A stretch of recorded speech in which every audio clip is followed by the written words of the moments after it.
Hi అండి, ఈరోజు మన రెసిపీ డ్రై ఫ్రూట్ లడ్డు. దీనికి కావలసిన పదార్థాలను చూద్దాం. జీడిపప్పు, బాదం, పిస్తా, వాల్నట్స్, గుమ్మడి గింజలు, సన్ఫ్లవర్ సీడ్స్, కిస్మిస్ అండ్ డేట్స్. ఇప్పుడు ఒక ప్యాన్ పెట్టుకొని అది హీట్ అయ్యాక అందులో జీడిపప్పును వేసుకోవాలి. నేను టీ గ్లాస్ జీడిపప్పును తీసుకున్నాను. అలాగే బాదం, పిస్తా అన్నీ కూడా టీ గ్లాస్తోనే తీసుకున్నాను. వీటిని సిమ్లో పెట్టుకొని వేయించుకోవాలి. నేను నెయ్యి యూజ్ చేయడం లేదు, మీరు కావాలంటే నేతులైనా వేయించుకోవచ్చు.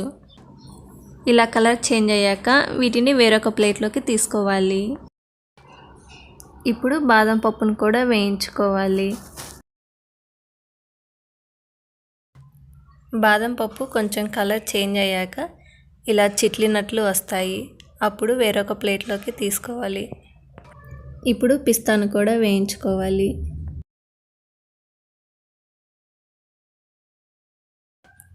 ఇవి కూడా కలర్ చేంజ్ అయ్యాక వేరొక ప్లేట్లోకి తీసుకోవాలి. ఇప్పుడు వాల్నట్స్ను వేయించుకోవాలి. వీటన్నిటిని విడివిడిగా వేయించుకోవడం వలన బాగా రోస్ట్ అవుతాయి. ఇవి కూడా కలర్ చేంజ్ అయ్యాక వేరొక ప్లేట్లోకి తీసుకోవాలి. ఇప్పుడు సన్ఫ్లవర్ సీడ్స్ని కూడా వేయించుకోవాలి. ఇవి మీ దగ్గర లేకపోతే స్కిప్ చేయండి. ఇలా కలర్ చేంజ్ అయ్యాక వీటిని వేరొక ప్లేట్లోకి తీసుకోవాలి. ఇప్పుడు గుమ్మడి గింజలను కూడా వేయించుకోవాలి. మీ దగ్గర ఇవి లేకపోయినా సరే జీడిపప్పు, బాదం, పిస్తా, వాల్నట్స్ వీటితో అయినా సరే లడ్డు చేసుకోవచ్చు. ఇవి కూడా కలర్ చేంజ్ అయ్యాక వేరొక ప్లేట్లోకి తీసుకోవాలి. మీ దగ్గర ఫ్లాక్స్ సీడ్స్ ఉంటే అవి కూడా వేయించుకొని తీసుకోండి. జీడిపప్పు, బాదం ఇవన్నీ 1 గ్లాస్ తీసుకున్నాం కదా, ఫ్లాక్స్ సీడ్స్ 1/2 గ్లాస్ తీసుకోండి. ఇవన్నీ పూర్తిగా చల్లారిన తర్వాత మిక్సీ పట్టుకోవాలి. చల్లారిన తర్వాత వీటిని మిక్సీ జార్లోకి తీసుకొని ఇందులోని కిస్మిస్ని కూడా వేసుకొని మిక్సీ పట్టుకోవాలి. కిస్మిస్ని కూడా 1 గ్లాస్ తీసుకోవాలి. నేను మొత్తం పౌడర్గా మిక్సీ పట్టుకున్నాను. మీరు కావాలనుకుంటే కచ్చా పచ్చాగైనా పట్టుకోవచ్చు.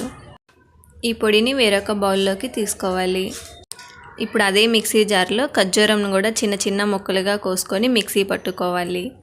ఖర్జూరం మిక్సీ పట్టుకునే వీడియో స్కిప్ అయింది. ఇందులో షుగరు, బెల్లం ఏమీ వేసుకోవాల్సిన అవసరం లేదు. స్వీట్ అంతా ఖర్జూరం నుండే వస్తుంది.